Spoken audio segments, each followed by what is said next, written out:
हाँ जी, अस्सलाम वालेकुम। आज मेरा जो वीडियो का टॉपिक है वो है कि बच्चों की तरबियत। मुझे एक दो लोग हैं जिन्होंने मुझे कहा कि आप बच्चों की तरबियत पे आप कोई वीडियो बनाएं। तो फिर मैंने सोचा कि मैंने कुछ पॉइंट्स इकट्ठे किए, उनको लिखा। 8 पॉइंट्स टोटल मैंने लिखे हैं। तो वो फिर मैं, अच्छा, मुझे एक दो और लोगों ने कहा कि आप उर्दू में अगर आप वीडियो बनाती हैं तो आप उसको इंग्लिश में भी एक्सप्लेन करें, ट्रांसलेट कर दिया करें या पूरी ही इंग्लिश में भी बोला करें।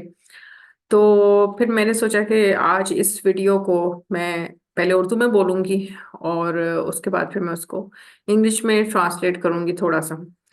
तो उससे ये होगा कि मेरी इंग्लिश भी इम्प्रूव होगी, इंग्लिश बोलने में कॉन्फिडेंस भी आएगा, फ्लुएंसी भी आएगी, क्योंकि हम लोग मेजॉरिटी जो पाकिस्तानी हैं वो इंग्लिश तो बोल लेते हैं लेकिन फ्लुएंसी नहीं होती इंग्लिश में। और आपको वोकेबलरी होनी चाहिए। अगर वोकेबलरी आपकी अच्छी है तो आप इजीली इंग्लिश बोल सकते हैं। तो जब तक हमारी हेजिटेशन खत्म नहीं होगी इंग्लिश बोलने में लोगों के सामने, वैसे तो जब तक हम रूटीन में इंग्लिश नहीं बोलेंगे तो हमारी इंग्लिश इम्प्रूव हो ही नहीं सकती। तो कोशिश ये करनी चाहिए कि अगर आप उर्दू में बोलें या कम्युनिकेट करें, कोई बात करें, तो आप इंग्लिश पहले उर्दू बोलें फिर उसकी इंग्लिश भी करें, ताकि जिन लोगों को नहीं समझ आई, इंग्लिश का नहीं पता चल रहा, उर्दू का मतलब इंग्लिश का नहीं पता चले, वो उर्दू में भी मतलब दोनों चीजों में वो सुन सके। तो जो जिसको इंग्लिश नहीं आती होगी वो इंग्लिश भी समझ जाएगा। अच्छा, तो अब मैं स्टार्ट करती हूँ। थोड़ी सी इंग्लिश वीडियो थोड़ी सी ये लंबी हो जाएगी क्योंकि मैं उसको ट्रांसलेट करूंगी, तो उसके लिए माजरत। बच्चों की तरबियत ये टॉपिक है वीडियो का। नंबर 1 पॉइंट है, 8 पॉइंट्स है टोटल। नंबर 1 पॉइंट है कि बच्चे का नाम जो है ना वो आप हमेशा कोशिश करें कि उसका इस्लामिक नाम रखें, क्योंकि इस्लामिक नाम रखने में आपको उसमें मिसफॉर्चून नहीं होता, मिसहैप्स बच्चे के साथ उसकी चाइल्डहुड एज में, और उसका जो टीन एजर्स होता है या उसकी जो, जब वो एडल्ट हो जाता है और फिर वो ओल्डर एज में चला जाता है, मतलब जो जितनी भी उसकी लाइफ है ओल्डर एज में तक होती है अगर उसकी लाइफ, तो उसमें पूरा वंस मतलब चाइल्डहुड से लेके ओल्डर एज तक वो उसको मिसहैप्स अपनी लाइफ में मिसफॉर्चून्स और डिजास्टर्स उसके लाइफ में होते रहते हैं। एजुकेशन के पॉइंट ऑफ व्यू से भी, हर लिहाज से लोगों का बिहेवियर भी ज्यादातर सही नहीं होता। और वो ये इंसान ज्यादातर दुख उठाता है जिसका नाम आप इस्लामिक नहीं होता या उसके ऊपर सूट नहीं करता होता, तो वो दुख उठाते हैं वो लोग, और मिसफॉर्चून्स उनके साथ होती रहती हैं। तो अब मैं इसको इंग्लिश में बोलूंगी कि you should take your children's names Islamic, because un-Islamic names have misfortunes and mishaps and disasters and deep hurt and deep sadness follow with such un-Islamic names.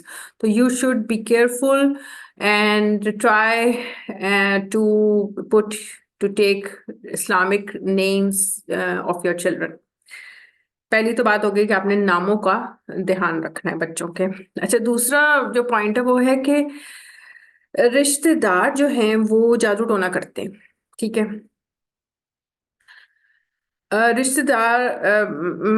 रिश्तेदार भी होते हैं और क्या कहते हैं, ये नेबर्स भी हो सकते हैं, आपके फ्रेंड्स और रिलेटिव्स कुछ भी हो सकते हैं। ठीक है, तो ये लोग जादू टोना करते हैं बच्चों के ऊपर, उनकी पढ़ाई पर अफेक्ट होता है जादू टोने से, और बच्चे पढ़ नहीं पाते।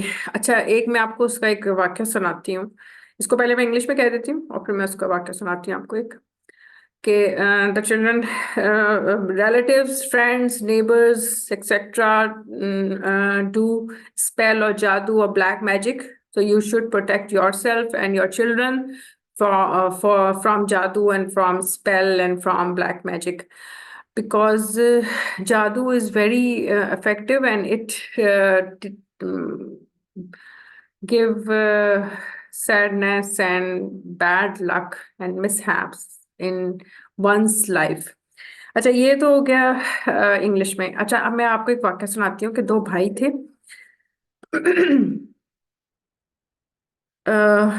अब तो खैर वो बड़े हो गए, जब छोटी उम्र की बात मैं कर रही हूँ उनकी, कि उनमें से जो छोटा जो बड़ा वाला था, उसने वो उसकी जो फूफी हैं, दोनों उनकी जो फूफी थी वो उनके पे जादू करती थी कि अपने बच्चों का मुकाबला उनसे करती थी। तो वो उनके पे जादू करती थी कि पढ़े नहीं। तो वो जो बड़ा भाई था उसने 4 साल एफएससी किए, 4 साल लगा दिए। तो उनको पता था पुप्पी को कि ये कोशिश कर रहा है डॉक्टर बनने का, वो चाहती थी कि डॉक्टर ना बने, और उसने 4 साल रिपीट किया एफएससी। एक बार रिपीट किया, फिर 2 बार रिपीट किया, तो टोटल 4 साल लगाए उसने एफएससी रिपीट करने में। और लेकिन वो एफएससी नहीं रिपीट, सही तरह पढ़ता नहीं था, बैठ के थोड़ी देर पढ़ा फिर उठ के चले गए, दोस्तों के पास चले गए इधर उधर। तो ध्यान उसका बटा रहता था। बाद में पता चला कि जी पुप्पी जादू कराती थी कि पढ़े नहीं। और उसका जो छोटा भाई था वो क्या करता था कि मैंने सुना है कि वो जब पढ़ता था तो वो साथ उससे म्यूजिक लगा लिया करता था। अब मैट्रिक में फिजिक्स केमिस्ट्री बायोलॉजी आप पढ़ रहे हैं, और उसमें अगर आपने गाना लगा के म्यूजिक के साथ अगर आप फिजिक्स केमिस्ट्री बायोलॉजी पढ़ेंगे या इंग्लिश कोई भी सब्जेक्ट पढ़ेंगे, तो गाना म्यूजिक चल रहा है और उसके पास बैठे हुए आप फिजिक्स केमिस्ट्री पढ़ रहे हैं, तो आपको क्या समझ आएगी? कुछ भी समझ नहीं आएगी।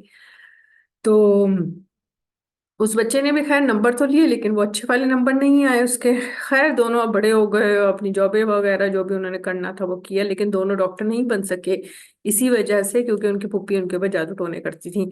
तो इस पर आप ध्यान रखें कि लोग जादू टोना करते हैं और जादू टोना करके बच्चों को पढ़ाई से दूर करते हैं। तो अपने बच्चों का ध्यान रखें कि किसी ने उस आपके बच्चों के ऊपर जादू तो नहीं किया हुआ। ठीक है। अच्छा। अच्छा, अब नंबर 3 पॉइंट है कि अक्सर बादशाहों की औलाद फकीर और फकीरों की औलाद जो है वो बादशाह बन जाती है। ये बात फैक्ट भी है। कहते हैं ना कि बड़े घरों में छोटे लोग और छोटे लोग घरों में बड़े लोग रहते हैं। बहुत से ऐसे लोग हैं जो कि खुद एजुकेटेड नहीं होते, खुद अच्छी जॉब नहीं कर रहे होते, नहीं अर्न कर रहे होते, लेकिन उनके बच्चे जो है वो पढ़ लिख के बड़े अच्छे बन जाते हैं, बड़े कामयाब लोग बन जाते हैं और अच्छी जॉबें करना शुरू कर देते हैं। तो it depends on your luck, it depends on Allah.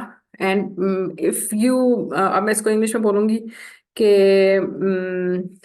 sometimes the kings the क्या कहना चाहिए इसको, the children of kings become beggars, and the children of beggars become king।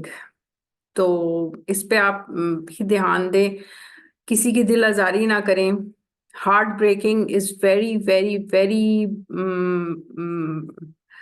effective, and it can kill yourself, because if you break one's heart, then some bad luck which is on him or her returns or reflects on you. It returns, or you will also affected by this bad luck, by this mishap, by this misfortune, or by this poverty, etc। तो जो अगर आप दिल आजारी करेंगे ना किसी की, तो वो जिस दुख में मुब्तला है वही दुख अल्लाह आपको रिटर्न कर देगा।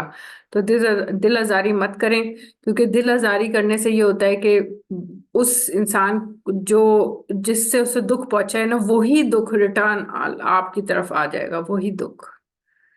ठीक है। तो इससे आप बचें। अगर आप किसी को कहते हैं ना तुम्हारा रंग काला है, तो उसको फील होगा तो आपका रंग भी काला अल्लाह कर देगा। क्या तुम खूबसूरत नहीं हो, तो अगर उसको फील हुआ तो आप भी खूबसूरत नहीं रहेंगे। तुम एजुकेटेड नहीं हो, तुम्हारे बच्चे एजुकेटेड नहीं है, तुम्हारे पास पैसा नहीं है, तो आप भी ऑटोमेटिकली, आपके बच्चे एजुकेटेड नहीं रहेंगे, आपके पास पैसा नहीं रहेगा। तो इस बात को आप नोट रखें अपने।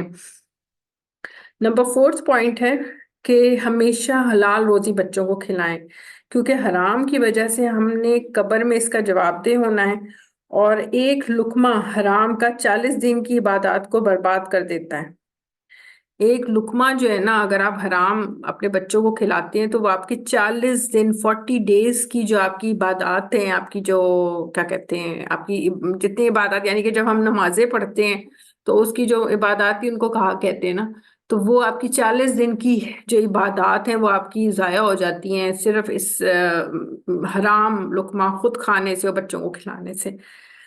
तो कहते हैं ना कि honesty is the best policy. तो we should consider this quotation and this popular saying, and we should adopt this popular saying that honesty is the best policy. Or it diminishes if we take haram things, eat haram things, and give to our children, which is forbidden in Islam, which is sinful. So it will not only affect, uh, diminishes and destroy our lives and also our children's lives. And it also diminishes 40 days of our prayer timings, 40 days of our prayer timings or salah timings. So we should always earn halal, and honest, we should keep in mind that honesty is the best policy. अच्छा, ये तो हो गया। अच्छा, फिर अब है number 5th point है, बच्चे घर से बाहर जाएं तो आप देखें कि वो कहाँ जाते हैं। ठीक है, ये 5th पॉइंट है।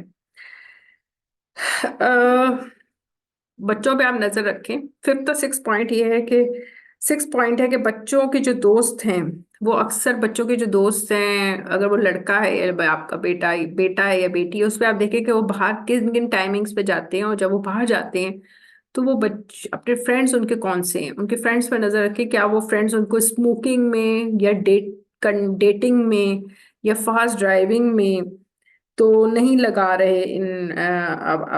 तो नहीं लगा रहे, मतलब ये फ्रेंड्स लगाते हैं, क्योंकि कहते हैं ना कि man is known by the company he keeps. तो अगर हम अपने बच्चों को अच्छी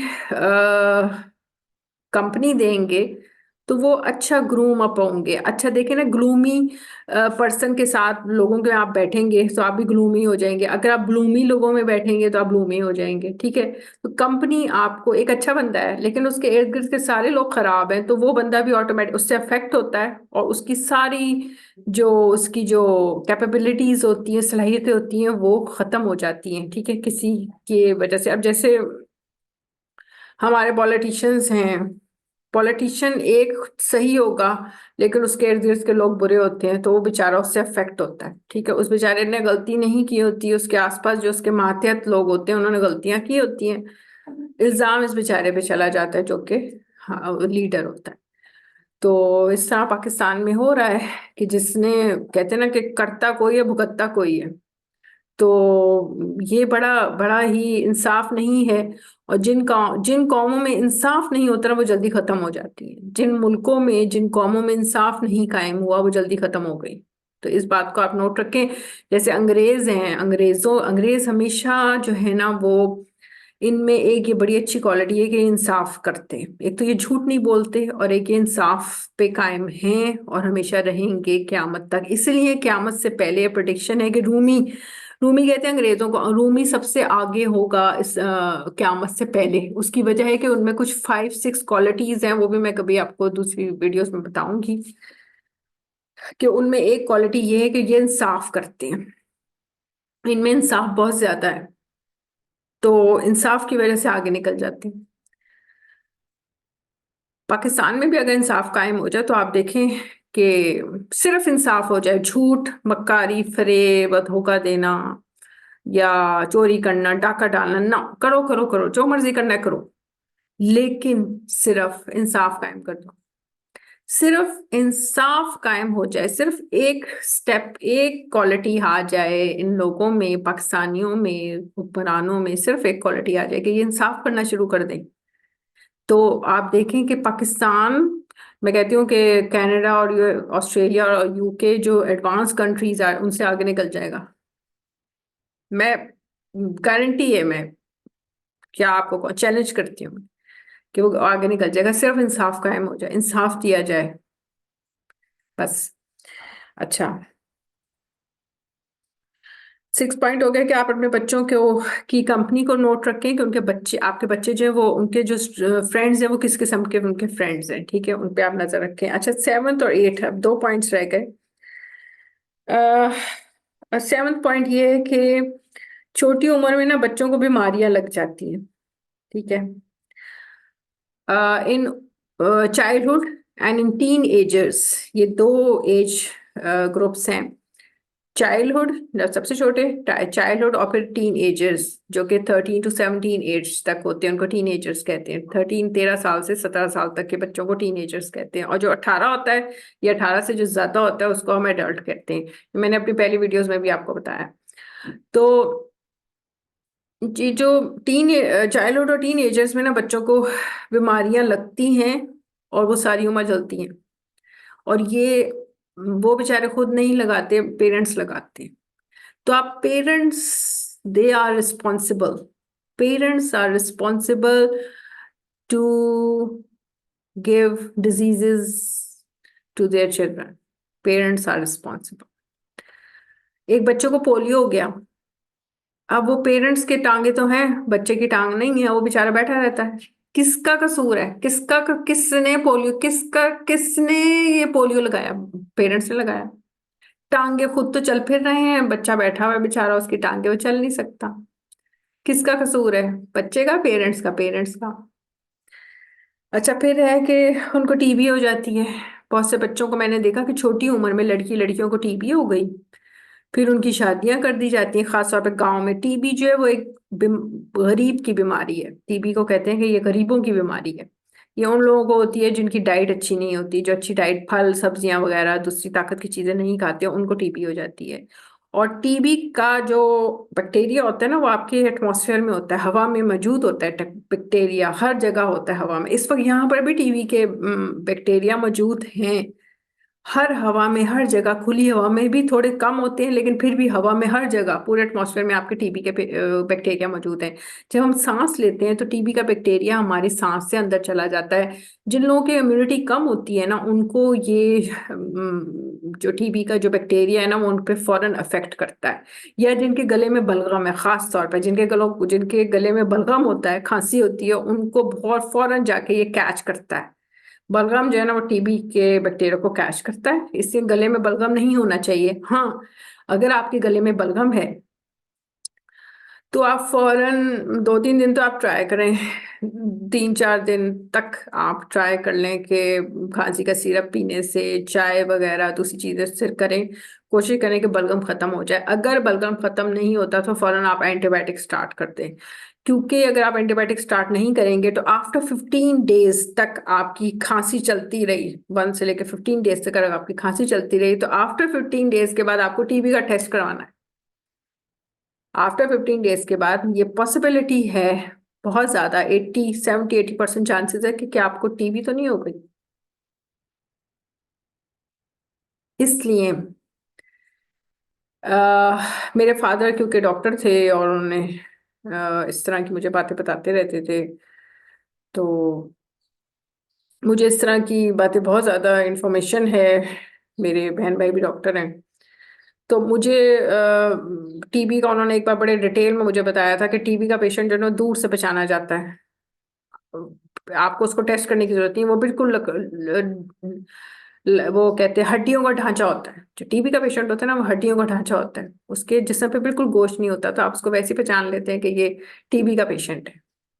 तो टीबी से, एक गरीबों की बीमारी और टीबी से अवॉइड करने का बेस्ट सबसे अच्छा है कि आप डाइट उनकी बेहतर रखें। अगर उनको खांसी हो जाती है, बच्चे को खांसी होती है, तो आप फौरन उसको 3-4 या 5 दिन तक ट्राई करें कि उसकी खांसी, उसका बलगम खत्म हो जाएगा। बलगम खत्म नहीं होता तो उसका एंटीबायोटिक स्टार्ट कर दें।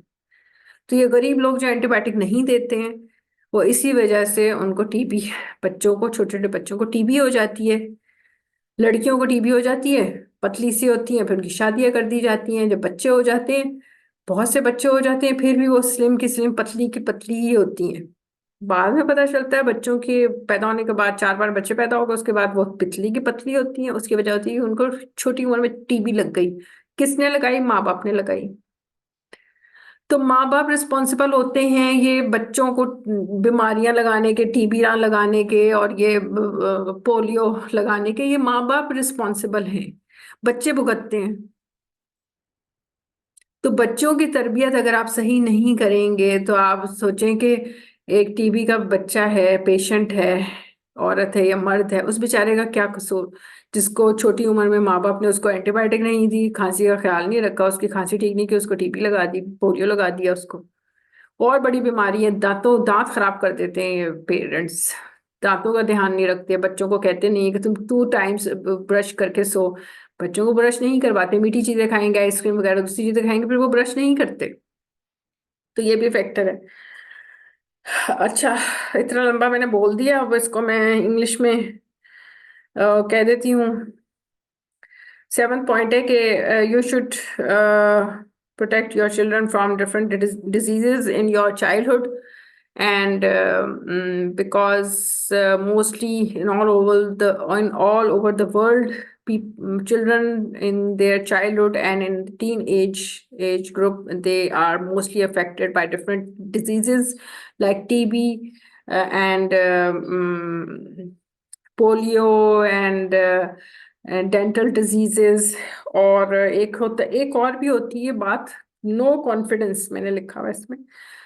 बच्चों में कॉन्फिडेंस नहीं आता, छोटी उम्र में उनको मार पीटा इतना जाता है कि उनमें कॉन्फिडेंस नहीं रहता, वो खुद आगे बढ़ के they have no confidence, lack of confidence to take decision by themselves. Self confidence नहीं होता, लैक ऑफ सेल्फ कॉन्फिडेंस इन बच्चों में कमी होती है। क्यों? Because it's goes to blame goes to the parents। तो बच्चे फिर बागी हो जाते हैं, उनको कहते हैं जी बागी हो गया, कॉलेज नहीं जाता, स्कूल नहीं जाता, हमारा हमारा कहना नहीं मानता या मानती, फ्रेंड्स में रहता है, वो तो इस तरह की बातें शुरू हो जाती हैं। तो पेरेंट्स जो हैं बच्चों पर इत्मीनान नहीं करते। आप बच्चों पर इत्मीनान करें। और हाँ, एक और पॉइंट मुझे याद आया, आप जब पूरे महफिल में लोग बैठे हों या कुछ थोड़े से लोग भी बैठे हुए हों, मतलब 4-5 लोग भी बैठे हुए हों, या बच्चे के फ्रेंड्स हों या कोई और बात हो, तो उस वक्त आप अपने बच्चे की बुराई उनके सामने मत करें। आप ये उसको मजाक में भी बुराई मत करें कि ये तो ऐसा है, ये तो ऐसी है, मेरा तो ये तो इस तरह की कोई आपने बुराई नहीं करनी है अपने बच्चे की उन लोगों के सामने, क्योंकि बच्चे पे इतना उसको अपनी इंसल्ट फील होगी और उस इंसल्ट की वजह से उसका कॉन्फिडेंस खत्म हो जाएगा बिल्कुल। क्योंकि जब आपको इंसल्ट फील होती है ना किसी की, तो फिर आपके अंदर कॉन्फिडेंस नहीं रहता और आपको इज्जत नहीं रहती। वो कहता है कि इसके सामने मेरा वीक पॉइंट, मेरे माँ बाप ने इसको बता दिया, मेरा वीक पॉइंट बता दिया। वो इतना बेचारा, उसका कसूर तो नहीं होता, जाहिर है बच्चा होता है, उसको इतना फील होता है। तो आप इससे अवॉइड करें अपने बच्चों को। प्लीज दूसरों के सामने don't insult your children in front of others, in front of your relatives, in front of their friends and neighbors, etc. Everyone, you should keep in mind. Don't insult your children in front of others. Okay, this is the main point। क्योंकि बच्चे की इज्जत नफ्स, उसका जो उसकी जो self respect है ना, वो सबसे ज्यादा इम्पोर्टेंट है। हर इंसान के लिए उसकी सेल्फ रिस्पेक्ट बहुत ज्यादा इंपॉर्टेंट है। अगर उसको इज्जत नहीं दी जाती, उसको प्यार नहीं दिया जाता, इज्जत और प्यार ये दोनों चीजें हैं। अगर आप किसी को इज्जत और प्यार नहीं देंगे ना, बाकी जो उसको पैसे दे दें, कपड़े अच्छे से बना के दे दें, उसको जो मर्जी खाना अच्छा दे दें, लेकिन अगर आप उसको इज्जत अच्छी नहीं देंगे, अगर आप उसको प्यार नहीं देंगे, ठीक है, उसका ख्याल नहीं रखेंगे, उसको अच्छे अल्फाज में नहीं बुलाएंगे, तो कोई फायदा नहीं। ठीक है। अच्छा, एक और पॉइंट मुझे इस वक्त जहन में आया है कि लोग बच्चों का ना, 9, इसके बल्कि 8 पॉइंट नहीं, बल्कि इसके 9, 8, 9, 10 पॉइंट्स हो जाते हैं। एक और पॉइंट है कि लोग बच्चों के ना नाम, मुख्तलिफ किस्म के नाम रख देते हैं। किसी को कह देते हैं जी, नाम मुख्तलिफ रखे हुए होते हैं, किसी को बिल्ली कह रहे हैं, किसी को कुत्ता, किसी को गधा, और मैंने और भी सुने हैं नाम। और क्या नाम होते हैं, बड़े अजीब अजीब किस्म के नाम के, बागी और वो ऐसे ऐसे नाम भी रखे होते हैं कि पागल। इवन मैंने अक्सर लोगों को देखा कि उन्होंने बच्चे को ये भी कह रहे हैं कि ये तो पागल है। आप अपने बच्चे को या अपने पोते या पोती को अगर आप बोलेंगे कि ये पागल है और ये बागी है और ये है वो है दूसरों के सामने, तो आप सोचें कि उस बेचारे पे क्या इफेक्ट होगा। मुख्तलिफ नामों से, बुरे नामों से अपने बच्चों को मत उनके नाम रखें, ना उनको बुलाएं ऐसे नामों से, ठीक है? क्योंकि नाम का इफेक्ट उसकी पर्सनैलिटी पे जाएगा और उसकी पर्सनैलिटी डैमेज होगी और उसका उसका अपना सेल्फ रिस्पेक्ट, अपना जो सेल्फ उसका कॉन्फिडेंस है वो भी डिक्रीज होगा। तो you should keep in mind, don't call your children by bad names which are not respectful. अच्छा, नंबर 8 या 9 पॉइंट है कि शादी जो है ना, ये पॉइंट है कि आप शादी जो है ना अपने बच्चों की, वो 30 इयर्स का जब बच्चा हो जाए उसके बाद करें शादी। 30 साल की उम्र के बाद करें शादी। अब बहुत से लोगों ने एक दो मैंने पहले वीडियो में बताया कि जी लड़की जब मास्टर्स कंप्लीट कर ले और जरा बड़ी एज की हो जाए तो शादी करें। तो कुछ लोगों ने मुझे व्हाट्सएप पे भी मुझे मैसेज किया कि ये आप क्या कह रही हैं। मैंने कहा आपको असल में पता नहीं है, ये जो इतनी डिवोर्सेस हुई हैं या इतनी डेथ होती है, इनकी वजह क्या है। लड़की जो है वो एक बच्चा या पैदा करके उसकी मर गई, या दूसरे बच्चे पे या तीसरे बच्चे पे, या लड़की ने एक बच्चा पैदा किया उसको डिवोर्स हो गई, दूसरे बच्चे पे डिवोर्स हो गई, तीसरे बच्चे पे डिवोर्स हो गई, या 4-5 बच्चों के बाद डिवोर्स हो गई, या 4-5 बच्चों के बाद उसको कोई बीमारी लग गई, ब्रेस्ट कैंसर हो गया, कोई और कैंसर हो गया, या हार्ट अटैक होके मर गया, मर गया या मर गई, दोनों। इसकी क्या वजह है? आपने कभी सोचा बैठ के कि ये लोग, ब्रेस्ट कैंसर औरतों को क्यों हो जाता है, लोगों को हार्ट अटैक होके क्यों मर जाते हैं लड़के लड़कियां छोटी उम्रों में? इसकी क्या वजह है? इसकी वजह ये है कि जब आप छोटी उम्र में, बिफोर 30 इयर्स के, 30 साल से पहले उम्र में जब आप लड़के या लड़की की शादी करते हैं ना, तो मेजोरिटी ये होता है कि उनको, या तो अगर उनको डिवोर्स नहीं होती, दोनों साथ रह रहे हैं, तो उनको कोई ना कोई बीमारी लग जाती है। बीमारी लग के कोई ना कोई एक मर जाता है, ठीक है, या वो उसको हार्ट अटैक से मरता है, किसी और बीमारी से मर जाता है, लेकिन एक मर जाता है, दूसरा रहता है। क्यों? क्योंकि इमेच्योरिटी उनके अंदर बहुत ज्यादा होती है। इमेच्योरिटी को डिमिनिश करने के लिए, उसको खत्म करने के लिए, डेथ्स को, डिवोर्स को मिनिमाइज करने के लिए, you should arrange and get married after 30 years of age. It's my advice. So you all people should keep in mind and try to get married after 30 years of yourself and your children. So they will, after, if your children get married after the age of 30 years, then the divorce and the death rates are minimized. So you should keep in mind this fact, this advice, this suggestion, everything. ठीक है? Okay, इसको आपने keep in mind रखना है। अब मेरे 9 points हो गए। तो ये थी बच्चों की तरबियत, और आपको इस पे अपने बच्चों का ख्याल रखें इससे। और यही बच्चों को ख्याल रख के आप बच्चों को अच्छा मुस्तकबिल दे सकते हैं। क्योंकि इंसान बच्चे क्यों पैदा करता है? अपनी बुढ़ापे का सहारा, क्योंकि ये औलाद जो है वो आपके बुढ़ापे का सहारा है। जो औलाद आपका सहारा ना बन सके, आपके बुढ़ापे का सहारा ना बन सके, आपकी इंजॉयमेंट का जरिया ना बन सके, आपको पैसे कमा के ना दे सके, ऐसी औलाद से बेहतर है कि औलाद ना हो। दुनिया में बहुत से ऐसे लोग हैं जिनके बच्चे ही पैदा नहीं हुए, वो बगैर बच्चों के जिंदा हैं, कपल्स हैं, मैं यहाँ पे हैं, एक्ट्रेसेस वगैरह हैं, मैं देखे कुछ लोग अडॉप्ट कर लेते हैं और हंसी खुशी रहते हैं, सारी जिंदगी साथ रहते हैं, कोई डिवोर्स नहीं, कोई लड़ाई नहीं, कुछ नहीं, नेवर। दूसरे बच्चों को ले लेते हैं, अडॉप्ट कर लेते हैं, उनको पालते हैं, खुश रहते हैं। कुछ लोग तो अडॉप्ट ही नहीं करते, खुद ही बस जिंदगी गुजार रहे हैं, खुश हैं। तो इस चीज को रखें जहन में। औलाद ना भी हो तो कोई फर्क नहीं पड़ता, इंसान को जिंदगी सुकून से गुजारनी चाहिए। ये कोशिश करनी चाहिए कि अल्लाह हमें ऐसी औलाद दे जो कि हमारी हमें कहते हैं ना, रब्बे हबली, एक दुआ है, रब्बे हबली मिनस सालिहीन, रब्बे हबली मिनस सालिहीन, ए अल्लाह मुझे औलाद सालिहीन में से औलाद दे। तो औलाद की दुआ मांगे कि वो साले औलाद हो या फिर औलाद ना हो। आप विदाउट चिल्ड्रन के, बगैर औलाद के भी ठीक है।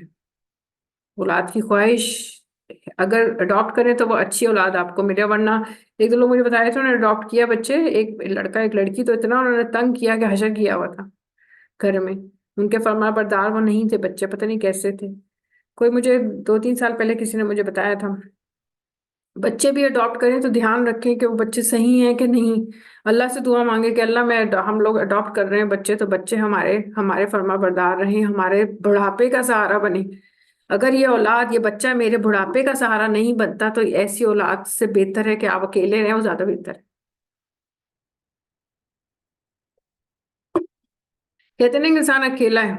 इंसान जो अकेला होता है जल्दी मर जाता है, उसको बीमारियां लग जाती हैं। ठीक है, थोड़ा बहुत इस फैक्ट को, इस सेइंग को कह सकते हैं कि ट्रू है। लेकिन अगर आप अकेले होते हैं तो आप बहुत सी ऐसी चीजें खुद भी आप कर लेते हैं जो कि आप किसी और के साथ रह के नहीं कर पाते। तो सेल्फ डिसीजन, सेल्फ कॉन्फिडेंस आपको तभी आता है जब आप खुद आके बढ़ के कोई चीज काम करें, खुद सोचें अच्छा मैं ये करता हूँ, मैं भी तो चाहता है, मैंने मार्केट जाना है, मैंने अब ये करना है, कल मैंने वो करूंगी, अपनी मर्जी चलाते हैं तो फिर आपके अंदर सेल्फ कॉन्फिडेंस आता है। आपके अंदर एक वो क्या कहना चाहिए, मतलब आपको डिसीजन मेकिंग पावर आ जाती है आपके अंदर। तो डिसीजन मेकिंग पावर लाने के लिए बेहतर यही नहीं है कि, अगर कहते हैं ना लोनलीनेस बड़ी ऐसी चीज है, लोनलीनेस नहीं होना चाहिए। बहुत से जो लोग जिनकी कंपनी ज्यादा होती है, फ्रेंड्स रिलेटिव बहुत ज्यादा होते हैं, उसके उनके ऊपर जादू टोना भी बहुत ज्यादा होता है। या आप जहन में रखें।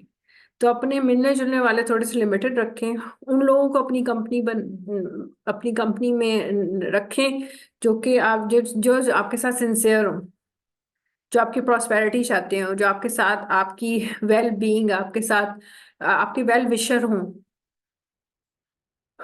ठीक है, तो ये थी मेरी वीडियो, और ये बच्चों की तरबियत टॉपिक था इस वीडियो का। तो इंशाल्लाह नेक्स्ट में कोई और टॉपिक में इंशाल्लाह हाजिर होंगी। मुझे दुआ में याद रखिएगा। पाकिस्तान के लिए दुआ करें, इमरान खान और हमारे जो हैं लीडर्स, और उनके लिए दुआ करें कि अल्लाह उनको इंसाफ पे चलने की तौफीक अता फरमाए, पाकिस्तान में इंसाफ कायम हो, और हर एक को उसकी गलती के मुताबिक उसको सजा मिले। जिसने भी जो गलती की है वो उसी को सजा मिले, कोई और उसको ना भुगते। ठीक है, इस पर हम कोशिश दुआ करें कि अल्लाह ये चीज़ पाकिस्तान में आ जाए। और मुझे इजाज़त दीजिए, अल्लाह के पास।